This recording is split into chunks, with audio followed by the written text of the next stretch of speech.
La vida apareció en nuestro planeta bajo la forma de un microbio de menos de 1 milímetro. La tierra de los hombres.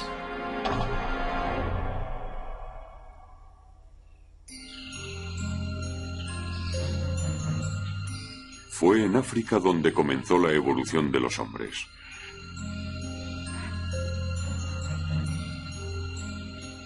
En la actualidad, solo quedan algunas zonas muy reducidas de bosques tropicales primarios en el centro del continente. En ellas viven los chimpancés, nuestros primos más cercanos.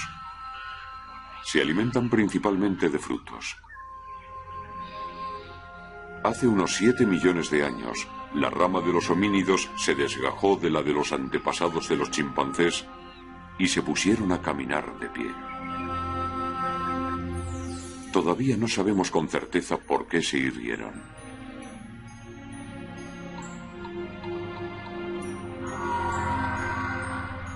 Estos son nuestros antepasados 3 millones de años después de su separación de la rama de los chimpancés. Se les denomina australopitecos.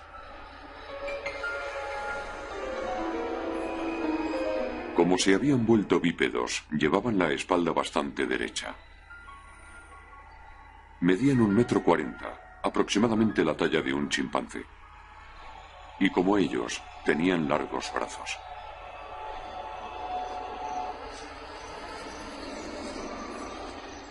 Esos brazos les permitían trepar a los árboles para coger los frutos de los que se alimentaban. Lo que significa que los homínidos siguieron viviendo en los bosques después de separarse de los antepasados de los chimpancés.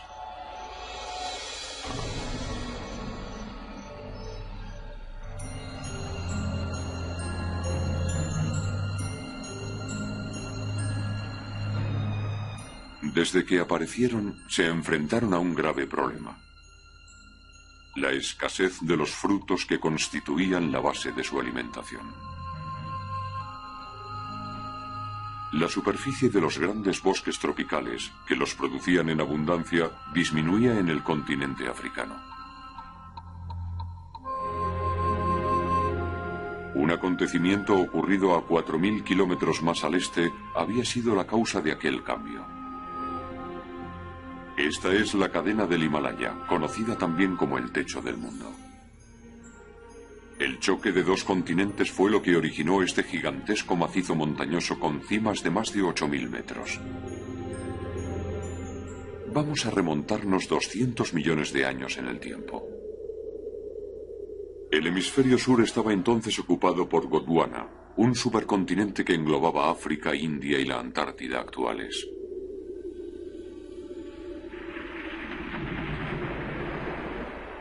En un momento dado, Gondwana se fraccionó.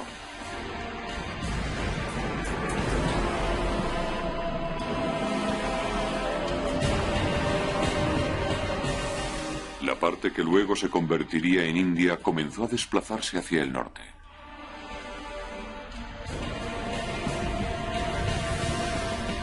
Y hace unos 50 millones de años, entró en colisión con Asia.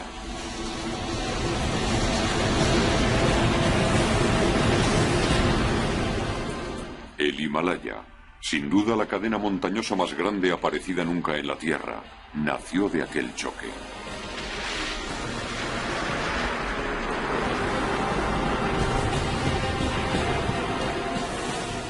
Hace unos 7 millones de años, cuando los homínidos hicieron su aparición en el planeta, sus cimas superaban ya los 5.000 metros, lo que empezó a influir en el clima global. En verano, el calor del sol genera una poderosa corriente ascendente de aire seco y caliente por encima del macizo. Este aire seco desciende después hacia África. Antes de la formación del Himalaya, el clima africano era cálido y húmedo durante todo el año. Pero debido a la aparición de esta corriente seca en verano, un ciclo anual que incluía una estación seca se instaló en África. El desierto del Sáhara comenzó a extenderse y los bosques húmedos perdieron rápidamente una gran parte de su superficie.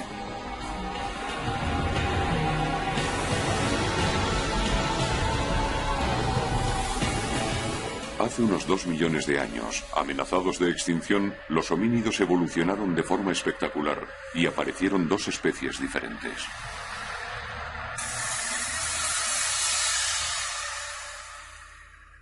Pruebas de la coexistencia de dos tipos distintos de homínidos fueron descubiertas en uno de los extremos del continente africano. La sabana de Suráfrica es conocida por la abundancia de fósiles de homínidos primitivos que contiene. Toda una zona ha sido bautizada con el nombre de Cuna de la Humanidad y ha sido declarada Patrimonio Mundial por la UNESCO. Aquí, en distintas capas, se encuentran fósiles correspondientes a los últimos 4 millones de años. En este subsuelo se encontró la prueba de la presencia simultánea de dos grupos de homínidos diferentes. Tenemos unas capas extraordinarias que se sitúan entre 1,7 y 1,5 millones de años. Y en estas capas encontramos dos especies: los Paranthropus robustus, hombres mono, y los primeros hombres. Vivían aquí juntos. Durante mucho tiempo se creyó que solo existía una especie de homínidos en aquella época. Pero en realidad ya se habían escindido en dos grupos distintos. Este descubrimiento conmocionó a la comunidad científica. Uno de los dos tipos de fósiles de homínidos exhumados aquí recibió el nombre de Homo ergaster.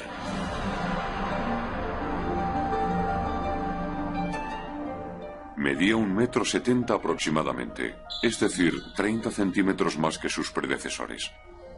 Era relativamente delgado, y los investigadores creen que su cuerpo estaba cubierto de pelo ralo.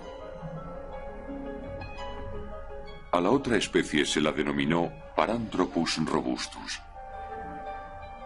Los cráneos de los parántropos presentan una característica única, una cresta sagital prominente. Constituía un punto sólido de sujeción para los músculos del rostro, lo que significa que dichos músculos estaban bien desarrollados en ambos lados del cráneo. Los parántropos tenían sin duda una cara redondeada. Medían alrededor de 1,50 m y su cuerpo era más bien robusto.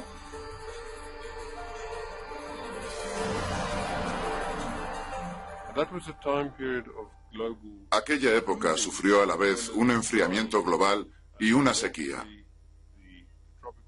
Como consecuencia de ello, los bosques tropicales disminuyeron y se retiraron hacia el norte, hacia el Ecuador.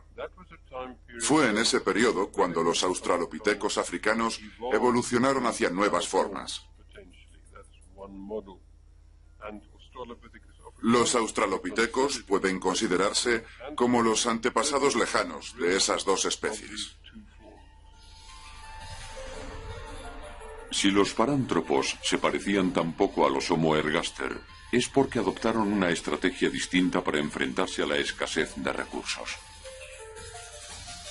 Cada uno eligió un nuevo régimen alimenticio para reemplazar a los frutos.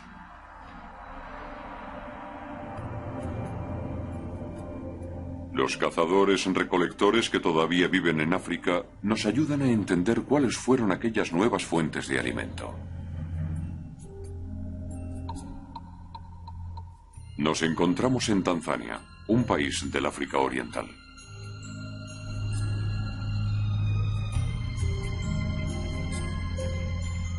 El clima es muy seco en esta región, muy similar al que reinaba hace 2 millones de años. Consecuentemente, la forma de vida de los cazadores-recolectores que viven aquí presentan analogías con la de las primeras especies de homínidos.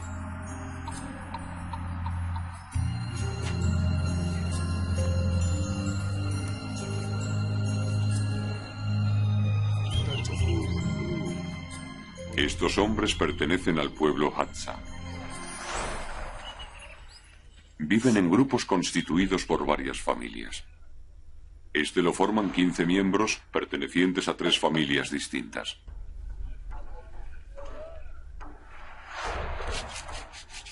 No disponen de ninguna comodidad moderna. Los Hadza siguen viviendo en condiciones primitivas sin contacto alguno con la civilización.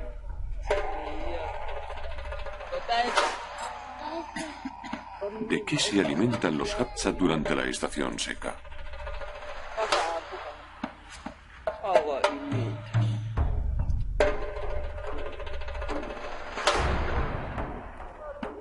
Estas mujeres van en busca de alimento. ¿Qué pueden encontrar junto a estos árboles muertos?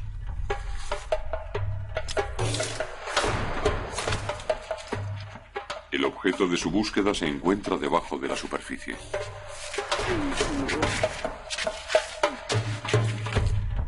Son raíces de árboles. Estas raíces están cargadas de nutrientes.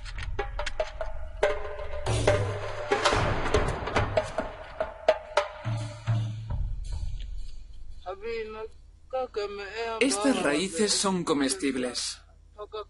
Aunque el clima sea muy seco, se pueden encontrar durante todo el año.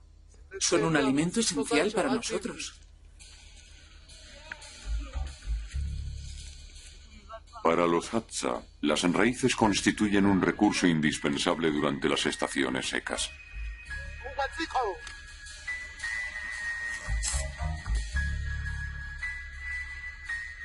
Fue en la tierra donde los musculosos parántropos encontraron una alimentación sustitutiva.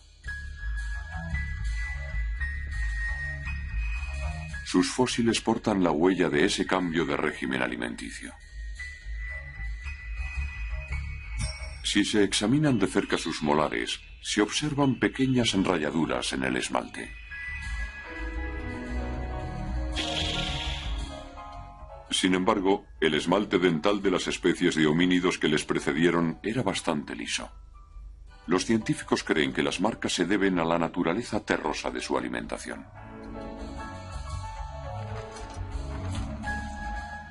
Según el profesor Francis Thackeray, todavía se pueden encontrar en la actualidad raíces con las que dieron de comer a los parántropos hace 2 millones de años. Estas pertenecen a una planta llamada Hypoxis. Sirviéndose de un trozo de hueso, desentierra sus raíces. Los parántropos empleaban, sin duda, una técnica similar.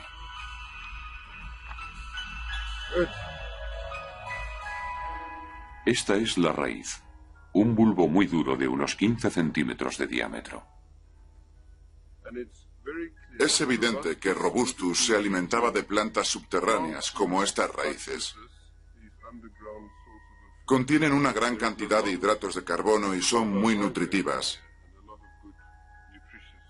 En Robustus, además del tamaño de sus molares, constatamos la presencia de potentes músculos temporales que se prolongaban hasta la mandíbula inferior. Probablemente se trata de una adaptación a esta alimentación, dura y fibrosa. La opción de las raíces era excelente desde el punto de vista estratégico, ya que estaban disponibles todo el año, incluso en un medio ambiente muy seco.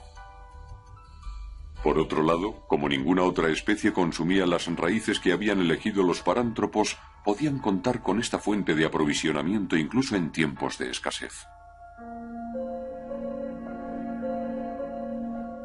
El delgado Homo ergaster adoptó una estrategia completamente distinta.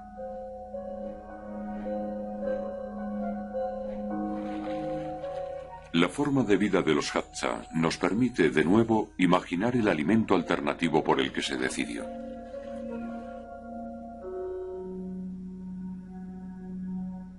Este grupo de hombres que recorre los bosques examina minuciosamente lo que se esconde detrás de cada piedra y de cada matorral. ¿Qué buscan?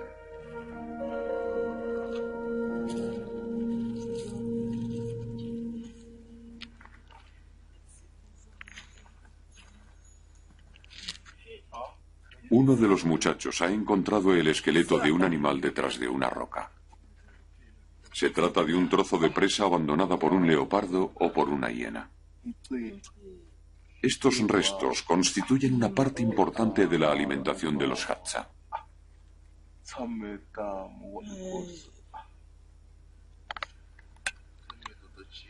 Los leones, los leopardos y otros carnívoros aprecian sobre todo las partes más tiernas.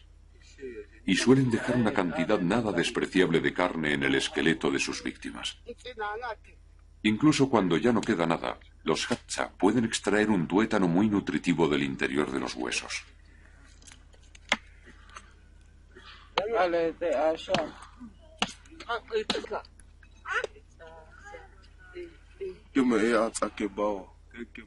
A menudo recuperamos las presas de las hienas y de los leopardos. Si descubrimos dónde esconden sus presas, es fácil apropiarse de ellas. Es mucho más sencillo que cazarlas.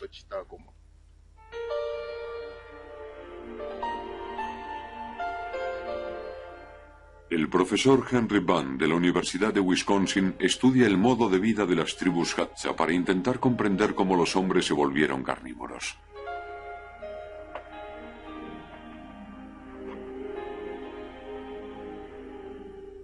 Ha examinado los huesos de los animales que habían servido de alimento a los Hadza.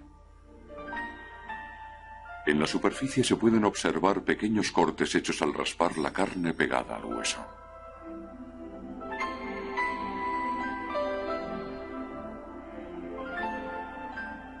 Se han encontrado marcas idénticas en huesos de animales de 200 millones de años. Para el profesor Bunn, estas marcas son la prueba de que los homínidos de aquella época ya comían carne.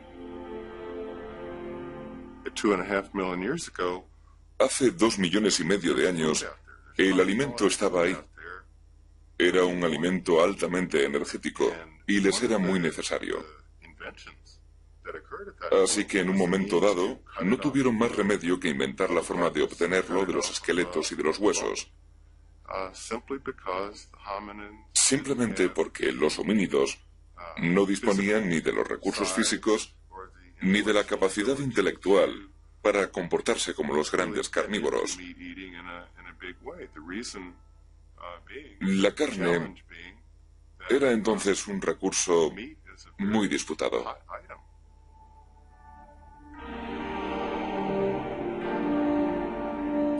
Pero los restos de las presas de los carnívoros no constituían un aprovisionamiento regular. El Homo ergaster debía recorrer largas distancias cada día para encontrarlos. Fueron aquellas largas caminatas las que sin duda estilizaron su silueta.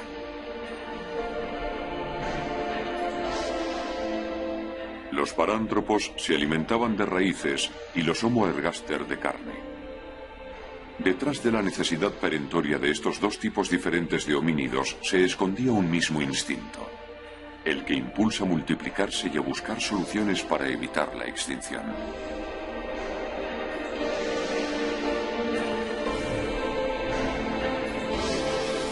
Las investigaciones realizadas tras este descubrimiento demostraron que a lo largo de la historia de los hombres, grupos distintos convivieron juntos. Durante un periodo de 7 millones de años, la familia de los homínidos primitivos estuvo compuesta de 20 especies diferentes. Pero todas se extinguieron, excepto una.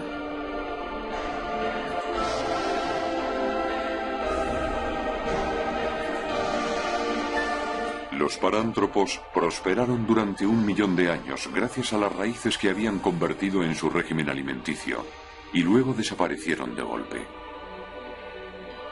Los científicos aún no han averiguado la causa de esta desaparición. El destino de los parántropos nos enseña hasta qué punto los primeros hombres estuvieron siempre amenazados de extinción. Los humanos, como las demás formas de vida, no escaparon al ciclo clásico de expansión y de desaparición.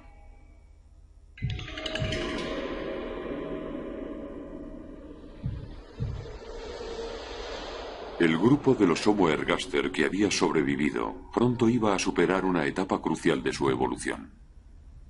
Y fue un fenómeno geológico específico de África el que iba a provocar aquel cambio. Esta gigantesca falla de 100 kilómetros de ancho que divide en dos África Oriental es el famoso valle del Grand Rift. Se extiende a lo largo de unos 6.000 kilómetros, es decir, casi la anchura del continente. Una fuerza procedente del interior del planeta fue la que originó este fenómeno. La Tierra es, en realidad, una bola de fuego, cuyo manto alcanza temperaturas de varios miles de grados. Y solo está envuelta por una fina capa de corteza terrestre. La corriente ascendente más potente que existe en el manto se encuentra en la vertical del continente africano. Este gráfico nos muestra las variaciones de temperatura más recientes en el interior de la Tierra. Se observa una extraordinaria columna de altísima temperatura que asciende en dirección a África. Ese penacho hizo elevar el continente con tal fuerza que la corteza terrestre se resquebrajó.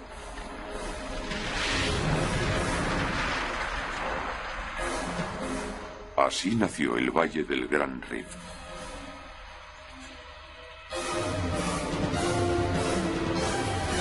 El Gran Rift dividió la inmensa llanura de la sabana en una serie de ecosistemas diferentes, lo que conllevó la evolución de todo tipo de animales en distintas direcciones.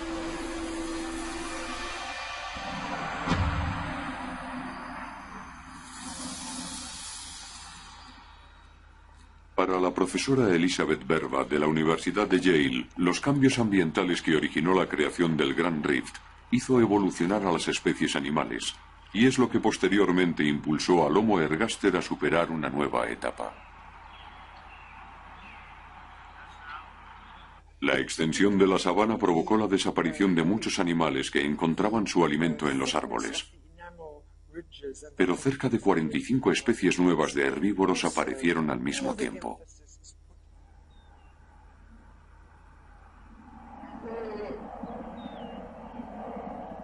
Los carnívoros, para los que la presencia de estos animales representaba potenciales presas, se desarrollaron ampliamente. Hoy se cree que la presencia de esos carnívoros jugó un papel esencial en la evolución de los homínidos.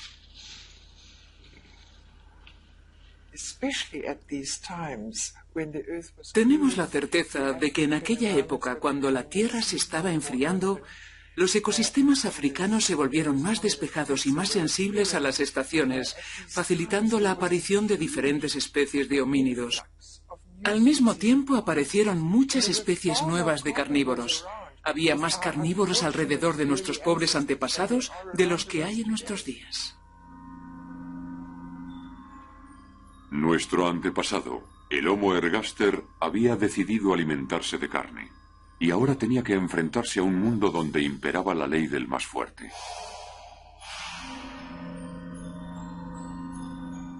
Esa opción le obligaba a poner a menudo su vida en peligro.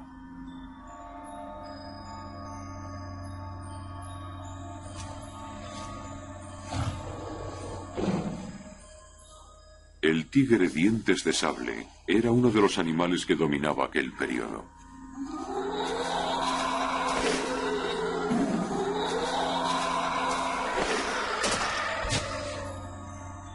Los homínidos eran sin duda una de sus presas favoritas.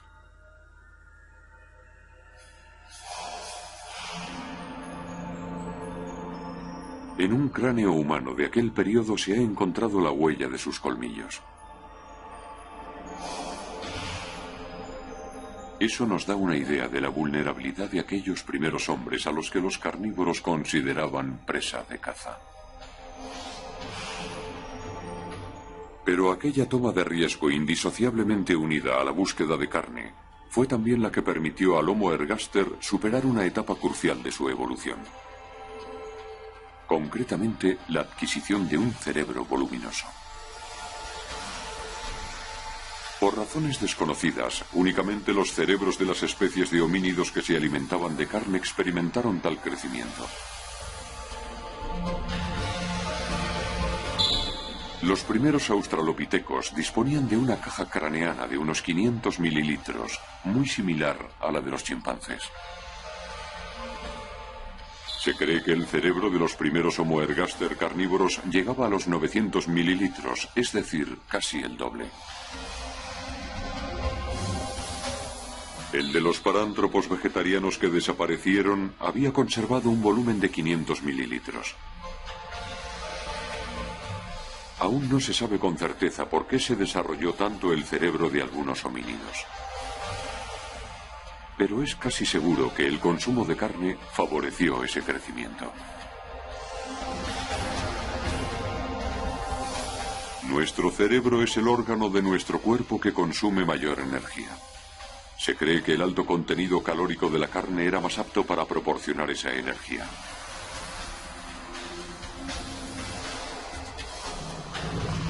Para conseguir la carne, los homínidos se vieron obligados a emplear los nuevos recursos de su mente e inventaron la caza. Para sobrevivir, tenían que servirse de su cerebro, lo que conllevó un crecimiento suplementario de su volumen.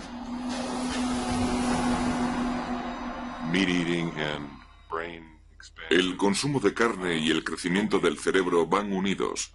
Uno depende del otro.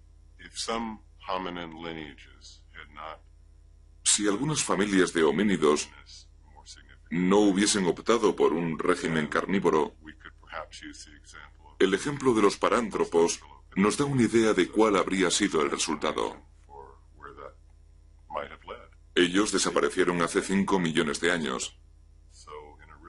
De modo que podemos afirmar, muy concretamente, que fue la carne la que nos hizo hombres. Toda una serie de nuevas especies de homínidos siguió apareciendo en África. Y cada vez su cerebro era un poco más grande.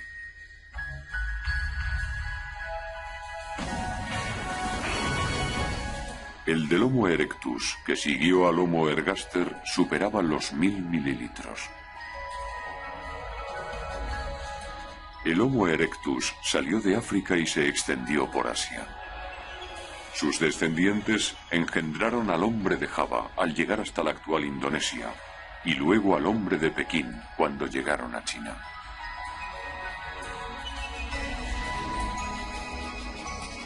Hace aproximadamente 200.000 años, el Homo sapiens apareció finalmente. El volumen de su cerebro alcanzaba los 1400 mililitros.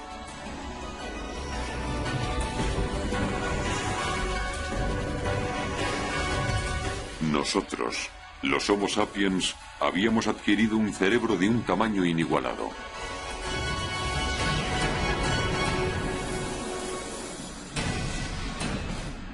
Pero el tamaño del cerebro no fue la única razón por la que el Homo sapiens tuvo tanto éxito. Otra especie humana disponía de un cerebro tan grande como el nuestro.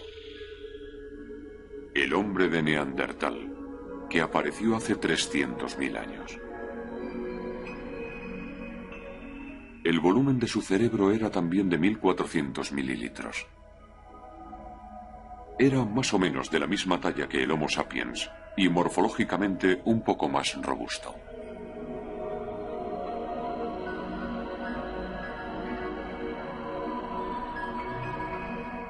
Los hombres de Neandertal migraron hacia Europa en plena era glaciar y se adaptaron al frío. Estos cazadores de la edad del hielo coexistieron con los Homo sapiens durante mucho tiempo.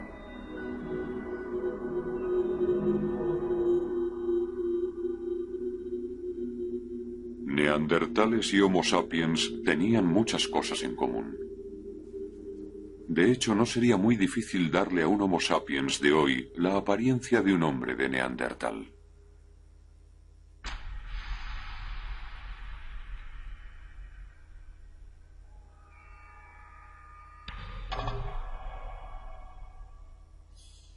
La frente es más prominente y la nariz ancha y achatada.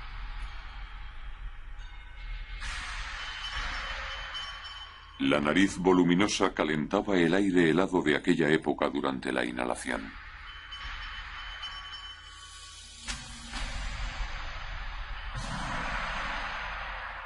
Algunos investigadores afirman que debían tener la piel clara para absorber más fácilmente la luz solar. Tenían un cuerpo fuerte y musculoso.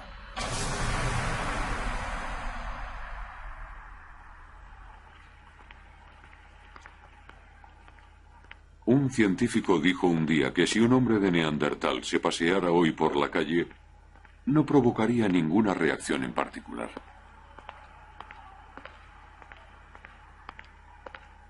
Cuantas más cosas sabemos del hombre de Neandertal, tanto más les cuesta a los científicos determinar las diferencias fundamentales que le separa del Homo sapiens, sobre todo en lo que respecta a las cualidades básicas para la supervivencia.